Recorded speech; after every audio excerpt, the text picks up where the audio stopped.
기독교는 관계입니다. 제가 증거할 구절은 마태복음 22장에서 택할 겁니다. 예수께서 다시 비유로 대답하여 가라사대 2절입니다. 천국은 마치 어떤 임금과 같으니 자기 아들을 위하여 혼인잔치를 베푼 왕입니다. 3절 그 종들을 보내어 그 청한 사람들을 혼인잔치에 오라 하였으니 오기를 싫어하거늘. 여기에 주목해 주세요. 오기를 싫어하거늘.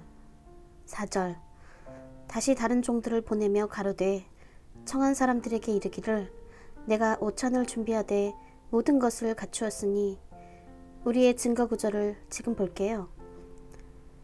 37절 예수께서 가라사대 주 너의 하나님을 사랑하라. 내 마음을 다하고 목숨을 다하고 뜻을 다하여. 38절 이것이 크고 첫째 되는 계명이라. 와우, 이것이 지금 우리가 가야 할 바입니다. 요한복음 21장 15절 말씀입니다. 저희가 조반 먹은 후에 예수께서 시몬 베드로에게 이르시되 요한의 아들 시몬아 내가 이 사람들보다 나를 더 사랑하느냐 하시니 가로되 주여 그러하외다. 내가 주를 사랑하는 줄 주께서 아시나이다. 가라사대 내 어린 양을 먹이라.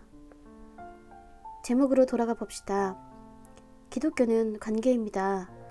관계는 사랑이 있을 때 존재합니다. 제가 말씀드리는 관계는 사랑과 관계가 있습니다. 기독교는 관계입니다. 그것은 종교가 아닙니다. 그래서 오늘날 스스로에게 물어볼 질문은 우리가 기독교인일까요? 오늘날의 교회에서 막 일들이 일어나는 그런 일들을 겪으시나요?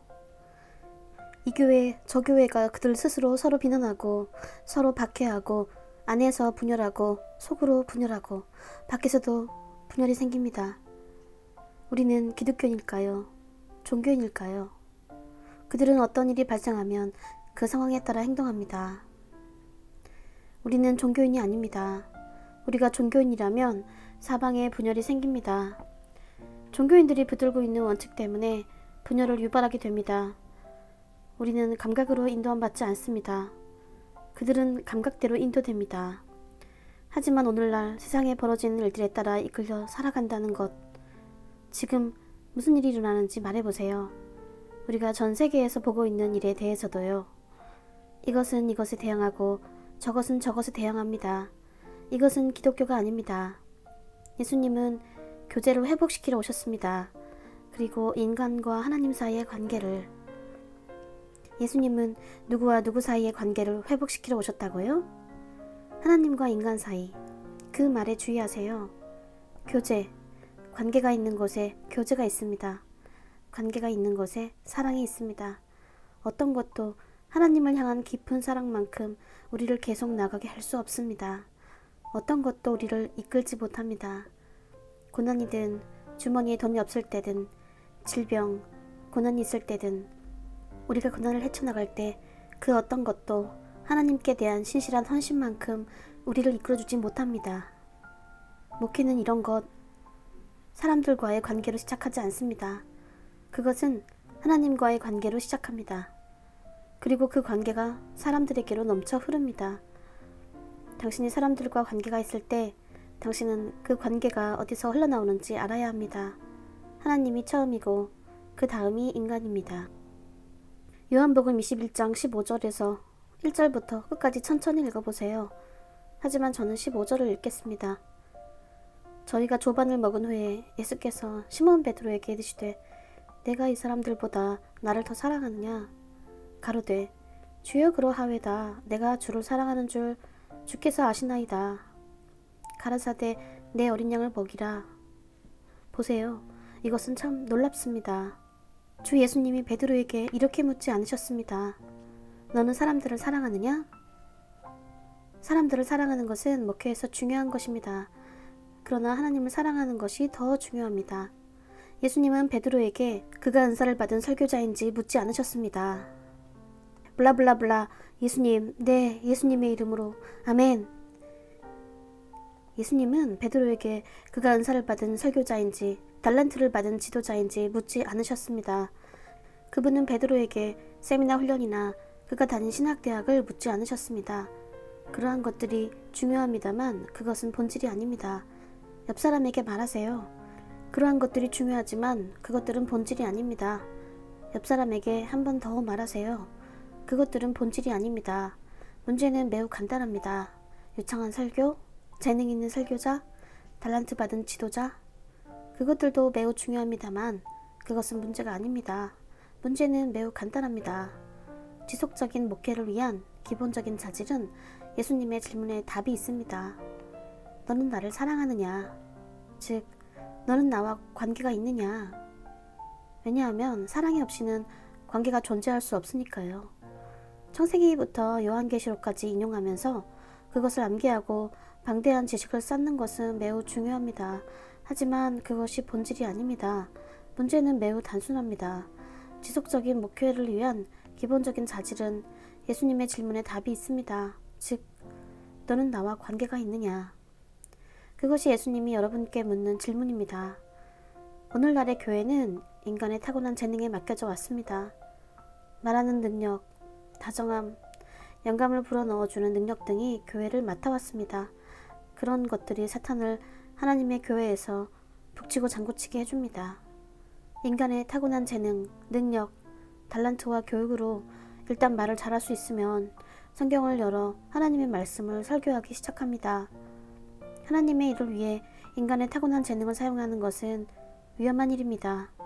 그것이 오늘날의 교회에 있는 문제점입니다. 교육, 능력과 재능은 하나님의 의지에 순복해야 합니다. 하나님의 축복을 받기 전에. 오늘날의 교회에는 문제들이 있습니다. 인간의 타고난 재능을 사용하는 것, 재능, 능력, 그리고 교육, 이것들은 세상적 지식입니다. 우리의 몸은 실험실입니다. 하나님의 초자연적인 능력이 깃든 우리의 마음이 곧 실험실입니다. 고린도전서 12장으로 가보세요. 7절부터 읽겠습니다. 각 사람에게 성령의 나타남을 주심은 유익하게 하려 하심이라. 8절 어떤 이에게는 성령으로 말미암아 지혜의 말씀을, 그리고 등등.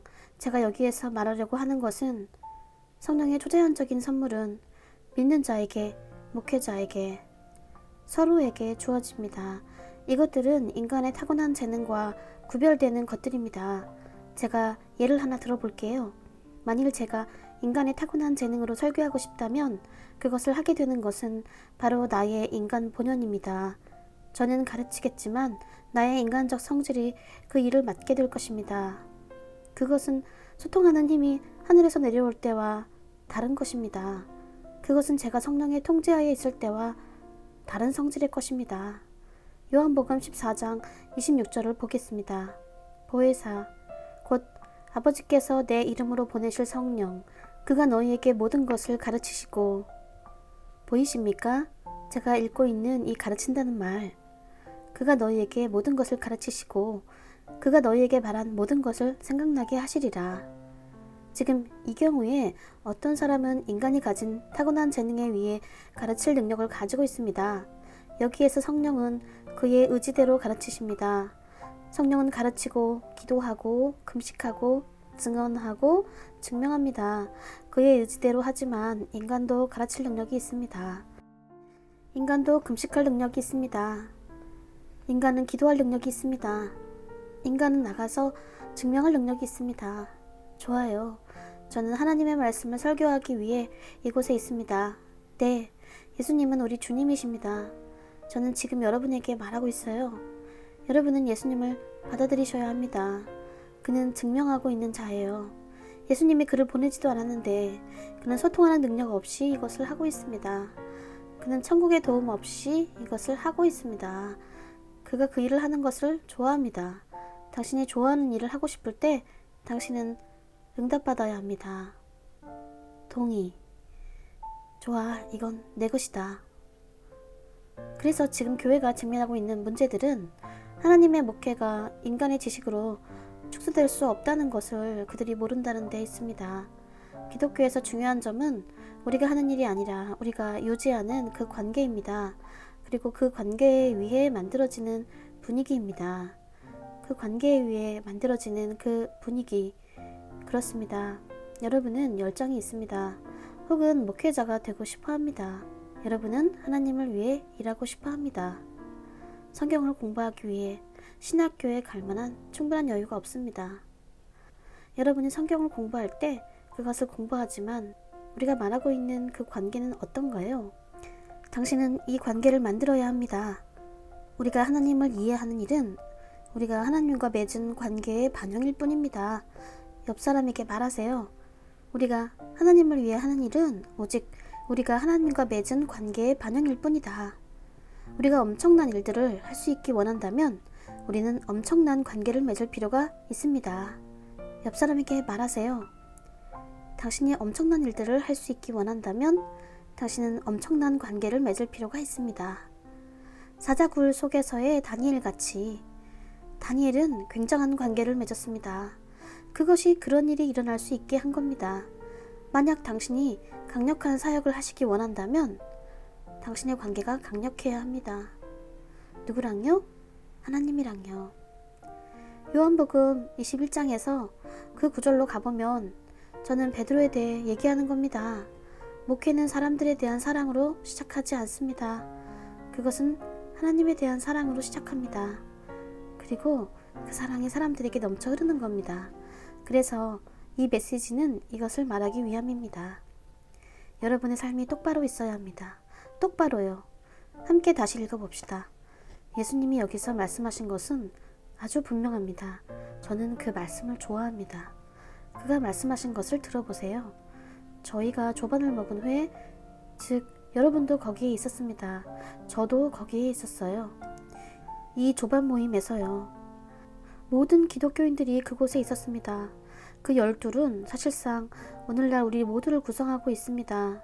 여러분도 거기에 계셨고 저도 거기에 있었습니다. 옆 사람에게 말하세요. 당신도 있었고 나도 있었습니다.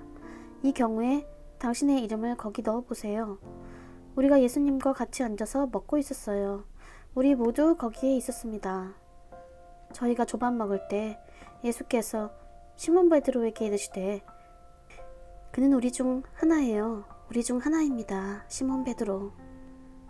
요한의 아들 시몬아, 내가 이 사람들보다 나를 더 사랑하느냐?